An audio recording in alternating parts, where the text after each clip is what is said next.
Cinema শুরু হয় কিট্টু নামের এই শান্ত স্বভাবের ছেলেটিকে দিয়ে। কিট্টু পেশায় ফটোগ্রাফার। সে পার্কের মধ্যে একটি পাখির ছবি তুলছিল। হঠাৎই সে একটি মেয়েকে দেখতে পায় যে আজকালকার মডার্ন যুগেও শাড়ি পরেছিল। কিট্টুর মন পাখির থেকে সরে সেই মেয়ের দিকেই আটকে যায়। সে মেয়েটির ছবি তুলতে শুরু করে, কিন্তু সে বুঝতেই পারছে না এই শাড়ি তার জীবনের সবথেকে বড় কাল হয়ে দাঁড়াবে। মেয়েটার নাম ছিল আরাধ্যা, যে তার বন্ধুদের সঙ্গে পার্কে বেড়াতে এসেছিল। বাড়ি ফেরার সময় কিট্টু তাদের পিছু নিতে শুরু করে, কিন্তু হঠাৎ হাঁটতে হাঁটতে সে এক লোকের সঙ্গে ধাক্কা খেয়ে যায়, আর এই কারণেই আরাধ্যা তার চোখের সামনে থেকে হারিয়ে যায়। ট্যাক্সিতে বসে যাওয়ার সময় আরাধ্যাও কিট্টুকে দেখে ফেলে। কিট্টু দ্রুত বাইক চালু করার চেষ্টা করে যাতে আরাধ্যার পিছু নিতে পারে, কিন্তু বাইক স্টার্ট না হওয়ায় আরাধ্যা আবারও তার চোখের আড়াল হয়ে যায়। কিট্টু মন খারাপ করে বাড়ি ফিরে আসে আর কম্পিউটারে বসে আরাধ্যার তোলা ছবিগুলো বারবার দেখতে থাকে। পরের দিন সকালে কিট্টু একটা কলেজের সামনে বসেছিল। ঠিক তখনই এক মেয়ের স্কুটি তার সামনে বন্ধ হয়ে যায়। মেয়েটি কিট্টুর কাছে সাহায্য চাইলে কিট্টু স্কুটিটি স্টার্ট করে দেয়। ঠিক তখনই সে দেখে যে স্কুটির পেছনে যে মেয়েটা বসে আছে সে আর কেউ নয়, সেই আরাধ্যা। সাথে সাথেই কিট্টু তাদের পিছু নিতে শুরু করে আরাধ্যার বাড়ি পর্যন্ত পৌঁছে যায়। তখনই প্রথমবার সে আরাধ্যার নামটি জানতে পারে।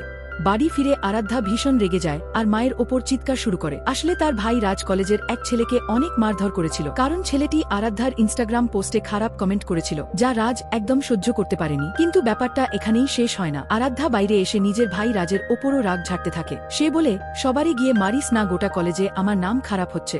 এতে রাজও জবাব দেয়, তুইও তাহলে ইনস্টাগ্রামে রিল বানানো বন্ধ করে দে। কিন্তু আরাধ্যা সোশ্যাল মিডিয়ায় অ্যাক্টিভ থাকা, রিল বানানো আর ছবির পোস্ট করা ভীষণ পছন্দ করে। সে স্পষ্ট বলে দেয়, আমি রিল বানানো বন্ধ করব না। রাজ তখন রাগে বলে ওঠে, যদি কেউ তোর ওপর খারাপ কমেন্ট করে বা উল্টাপাল্টা কথা বলে তাহলে আমিও তাকে মেরে ফেলবো। আরাধ্যার মাও তার ভাই রাজের পক্ষ নেন। তার মতে রাজ ঠিক কাজই করেছে। তিনি আরাধ্যাকে বলেন, তুই তো অন্য মেয়েদের মতো ছোট জামাকাপ পরিস না, সবসময় শাড়িই পরিস, তাহলে একবার তোর ভাইয়ের কথাও শুনে নে, ইনস্টাগ্রামের ওইসব রিল বানানো বন্ধ করে দে। এমন সময় আরাধ্যার বাবা বাড়ি চলে আসেন। পরিস্থিতি দেখে তিনি বুঝে যান সবাই আরাধ্যাকে বকাচকা করছে। তিনি সঙ্গে সঙ্গেই মেয়ের পক্ষ নেন এবং বলেন, অন্য কারো ভয়ে আমাদের নিজের কাজ ছেড়ে দেওয়া উচিত না। সিন পাল্টে কিট্টুকে দেখানো হয়। কিট্টু ইনস্টাগ্রাম এ আরাধ্যার প্রোফাইলটি দেখতেছিল। আরাধ্যার ছবিগুলো দেখে কিট্টু প্রায় পাগলের মতো হয়ে যায়। তার আচরণ অদ্ভুত হয়ে ওঠে, একেবারে যেন কোনো পাগলাটে লোকের মতো। সে থেমে না থেকে সব ছবিতে লাইক দিতে থাকে, যার নোটিফিকেশন সরাসরি আরাধ্যার ফোনে চলে যায়। এরপর সে আরাধ্যাকে মেসেজ পাঠাতে শুরু করে এবং প্রায় প্রতিটি ছবিতে কমেন্ট করতে থাকে, আমি একজন ফটোগ্রাফার, আমি তোমার ছবি তুলতে চাই, শুধু একবার সুযোগ দাও। এতে আরাধ্যা একটু কনফিউজড হয়ে যায় এবং নিজের এক বন্ধুর সঙ্গে এই নিয়ে কথা বলে। ঠিক তখনই দৃশ্য কেটে দেখানো হয় কিট্টু চুপচাপ আরাধ্যার বাড়ির সামনের বিল্ডিং থেকে তাকে লক্ষ্য করছে এবং তার ছবিও তুলছে। এখন আরাধ্যা যেখানে যায় কিট্টু তার পিছু নিতে থাকে। তার মধ্যে আরাধ্যার সঙ্গে দেখা করার তাগিদ এতটাই বেড়ে যায় যে একদিন সে সরাসরি তার বাড়িতেই চলে আসে। কিন্তু বাড়িতে আরাধ্যাকে না দেখতে পাওয়ায় সে ভীষণ হতাশ হয়ে চুপচাপ ফিরে যায়। বাড়ি ফিরে তার আচরণ আরও অস্বাভাবিক হয়ে ওঠে। সে একেবারে পাগলের মতো নিজেই নিজের সঙ্গে কথা বলতে থাকে। আরাধ্যাকে অনেকগুলো মেসেজ দিয়ে বলে, আমরা কি একবার দেখা করতে পারি? এতগুলো মেসেজ দেখে অবশেষে আরাধ্যা তাকে এক ক্যাফেতে দেখা করার সময় দিয়ে দেয়। পরের দিন তারা দুজন ক্যাফেতে দেখা করে, কিন্তু আরাধ্যাকে সামনে দেখেই কিট্টু ভীষণ নার্ভাস হয়ে যায়। ঠিক তখনই আরাধ্যার কাছে তার ভাই রাজের ফোন আসে, যে তাকে নিতে এসেছিল। কিট্টুর মনে হয় এটা নিশ্চয় কোনো বয়ফ্রেন্ডের কল, তাই সে সাথে সাথেই জিজ্ঞেস করে, কার ফোন ছিল? আরাধ্যা হেসে উত্তর দেয়, ভাইয়ের। তারপর যাওয়ার আগে কিট্টুকে বলে, বি কনফিডেন্ট। এই কথাটা কিট্টু খুব মনে নেয় এবং বাড়ি গিয়ে আত্মবিশ্বাসের প্র্যাকটিস করতে থাকে। কিছুক্ষণ পরে আরাধ্যা তাকে মেসেজ করে, সরি, আজ ভালো করে কথা হলো না, কাল দেখা করি। পরের দিন কিট্টু আগেভাগেই ক্যাফেতে পৌঁছে অপেক্ষা করতে থাকে। আরাধ্যা এলে এক অচেনা লোক তাকে ঘুরে ঘুরে তাকায় এবং ধাক্কা দিয়ে যায়। এটা দেখে কিট্টুর ভেতরে ভেতরে প্রচন্ড রাগ জমে ওঠে। পরে তারা আবার ফটোশুট নিয়ে কথা বলতে থাকে। এবার কিট্টু আগের চেয়ে অনেক বেশি কনফিডেন্ট হয়ে কথা বলে। এর মধ্যে সেই লোকটি বারবার আরাধ্যার দিকে তাকিয়ে থাকে। কিট্টুরও চোখ সব সময় তার ওপর থাকে, কারণ এটা আরাধ্যার প্রথম ফটোশুট হতে চলেছে আর ফটোগ্রাফার কিট্টুই। তাই আরাধ্যা জানতে চায় কিট্টুর কেমন লোকেশন আর কি রং পছন্দ। সেগুলো জানার জন্য তারা একসঙ্গে ঘোরা আর শপিং এর প্ল্যান করে। এরপর কিট্টু আরাধ্যাকে বাইরে ওয়েট করতে বলে। আরাধ্যা বাইরে যেতেই কিট্টু গরম চায়ের কাপ তুলে সেই লোকটার মুখে ছুঁড়ে মারে এবং সেখান থেকে পালিয়ে যায়। এরপর দুজন মিলে লোকেশন আর কাপড় বেছে নেয় এবং ফটোশুট শুরু করে। শুটের সময় কিট্টু আরাধ্যার শাড়ি ঠিক করে দেয়, কিন্তু তার চোখের দৃষ্টি স্পষ্ট জানিয়ে দিচ্ছিল তার ইচ্ছে অন্য কিছু চাইছে। সে এক অদ্ভুত দৃষ্টিতে আরাধ্যার দিকে তাকাতে থাকে। ঠিক তখনই শুটের মাঝে রাজ এসে হাজির হয়। বোনকে কিট্টুর সঙ্গে দেখে রাজ ভীষণ অবাক আর রাগান্বিত হয়ে ওঠে। রাজ কিছুক্ষণ বসে শুট দেখতে থাকে, কিন্তু শুট চলাকালে কিট্টু আরাধ্যার শাড়ি আর চুল ছুঁতে থাকে। এটা দেখে রাজের রাগ চরমে পৌঁছে যায়। সে উঠে কিট্টুর কলার ধরে চিৎকার করে বলে, কি করছিস তুই? আজকের পর যদি আমার বোনের কাছে আবার দেখা দিস তাহলে তোকে একেবারে সোজা করে দেব। আরাধ্যা তখন ভাইকে থামানোর চেষ্টা করে, কিন্তু পরিস্থিতি হাতের বাইরে চলে যায়। এরপর কিট্টু বাড়ি ফেরে আর আমাদের তার ঘরটি দেখানো হয়। ঘরের চারপাশের দেওয়াল জুড়ে শুধু আরাধ্যার ছবি টাঙানো ছিল। কিট্টু সেই ছবিগুলোর সঙ্গে কথা বলতে থাকে, একেবারে সাইকোর মতো বিট বিট করে বলে, তোমার ভাই আমাদের সম্পর্ক ভাঙতে চাইছে, আমি আর কাউকে চাই না, শুধু তোমাকেই চাই। কিট্টু এখন নিজের মনে ঠিক করে ফেলে যে আরাধ্যা শুধু তারই। পরের রাতে আরাধ্যা এক মেলায় ঘুরতে গিয়েছিল। ঠিক তখনই কিট্টু তাকে ছবি পাঠাতে শুরু করে, যেগুলো ফটোশুটের সময় তুলেছিল। তারপর হঠাৎ একটি ছবি পাঠায় যেখানে দেখা যায় আরাধ্যা ওই মেলাতেই ঘুরছে। ছবি দেখে আরাধ্যা আঁতকে ওঠে এবং চারপাশে তাকাতে থাকে। হঠাৎই কিট্টু সামনে এসে দাঁড়ায়। আরাধ্যা ভয়ে কেঁপে উঠে জিজ্ঞেস করে, তুমি কিভাবে জানলে আমি এখানে আছি? কিট্টু হাসি দিয়ে বলে, তুমি তো ইনস্টাগ্রামে স্টোরি দিয়েছিলে। এরপর দুজন কিছুক্ষণ কথা বলে। আরাধ্যা আগের দিনের ঝগড়ার জন্য কিট্টুকে দুঃখ প্রকাশ করে, কিন্তু কিট্টু বলে, ভুল তোমার নয়, তোমার পাগলাটে ভাইয়ের। এই কথা শুনেই আরাধ্যা ক্ষেপে ওঠে। সে রাগে বলে, আমার ভাই পাগল নয়, তুমি তার সম্পর্কে এভাবে বলতে পারো না। কিন্তু কিট্টু আরো উত্তেজিত হয়ে যায়। তখন আরাধ্যা কঠোরভাবে বলে, আমরা শুধু এক ফটোশুটের জন্য মিলেছিলাম, ওটা শেষ হয়েছে, সব শেষ। তুমি আমার সাথে আর দেখা করো না। আমার ভাইয়ের অনুভূতির মূল্য আমি দেই, তাই তোমার সঙ্গে কোনো সম্পর্ক রাখতে চাই না। কিন্তু কিট্টু একেবারে নিয়ন্ত্রণ হারিয়ে ফেলে এবং উন্মাদের মতো আচরণ করতে থাকে। সে চেঁচিয়ে বলে, তুমিও ফুল, তোমার ভাইও ফুল। আরাধ্যা তার এই পাগলামি দেখে রাগে সেখান থেকে চলে যায়।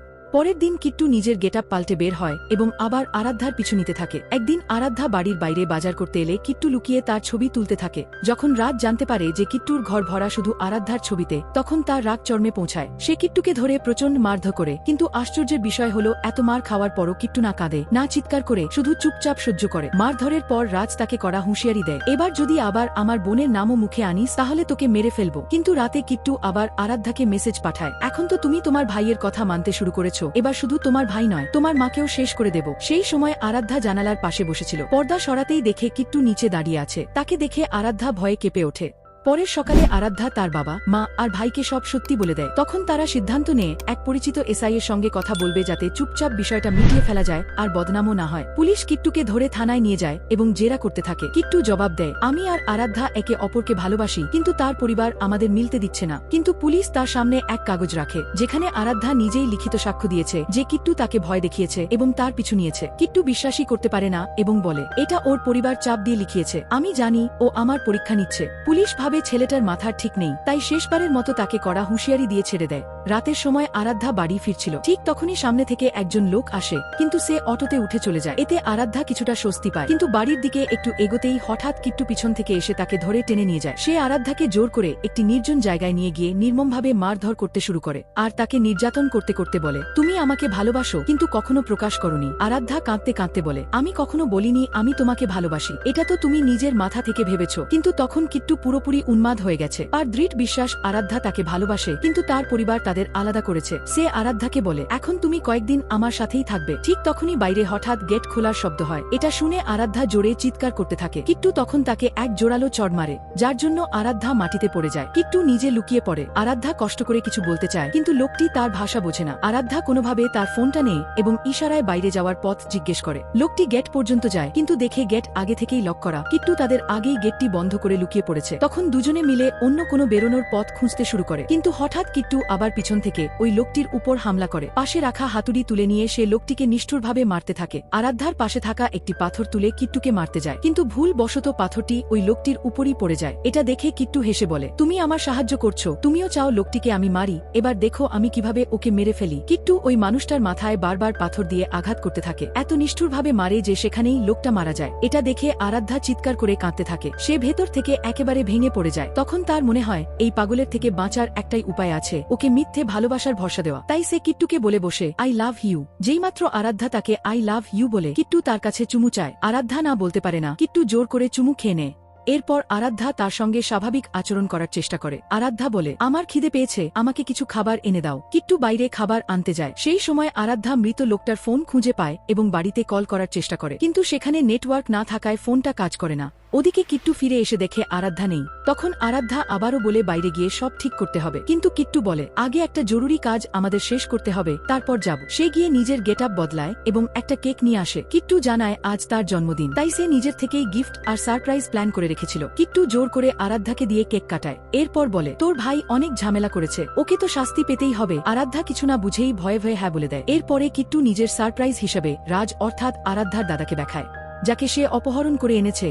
ঠিক যেমনভাবে আরাধ্যাকে এনেছিল। রাজকে দেখে আরাধ্যা কান্নায় ভেঙে পড়ে। তখন কিট্টুর পুরো বিশ্বাস হয় আরাধ্যা এতদিন তাকে মিথ্যে বলছিল। সে রাজকে নির্মমভাবে মারতে শুরু করে। সে আরাধ্যাকে বলে, এই শাড়িটা পরে এসো। ভয়ে আরাধ্যা শাড়ি বদলাতে চলে যায়। পিছনে পিছনে কিট্টুও যায় আরাধ্যাকে ওই অবস্থায় দেখার জন্য। সেই ফাঁকে রাজ নিজেকে ছাড়িয়ে নেয়। কিট্টু ফিরে আসতেই রাজ তার উপর ঝাঁপিয়ে পড়ে। আরাধ্যা দৌড় দেয়, কিন্তু কিট্টু আর রাজের মধ্যে ভয়ঙ্কর লড়াই শুরু হয়। লড়াইয়ে কিট্টুর হাতে একটা পেঁচকস চলে আসে। সে রাজকে নির্মমভাবে খুঁচিয়ে খুঁচিয়ে মেরে ফেলে। আরাধ্যা পালাতে গিয়ে দেখে সব দরজা বন্ধ। সে আবার সেই জায়গাতেই পৌঁছে যায় যেখানে রাজ মৃত পড়ে আছে। এবার আরাধ্যাও পাগল হয়ে ওঠে। পিছন থেকে কিট্টু এসে তাকে ধরে ফেলে, কিন্তু এইবার আরাধ্যা হাল ছাড়ে না। সে প্রাণপণে কিট্টুকে মারতে থাকে। কিট্টু গুরুতর আহত হয়ে মাটিতে লুটিয়ে পড়ে। আরাধ্যা নিজের শাড়ি দিয়ে তার গলা পেঁচিয়ে ধরে এবং শেষমেশ কিট্টুকে মেরে ফেলে। তো বন্ধুরা, আজকের এই মুভির যাত্রা এখানেই শেষ, কিন্তু পরের ভিডিওতে যে মুভির ব্যাখ্যা করব সেটার গল্প আরও অদ্ভুত। মিস করতে না চাইলে এখনই সাবস্ক্রাইব করে রাখো। দেখা হচ্ছে পরের ভিডিওতে।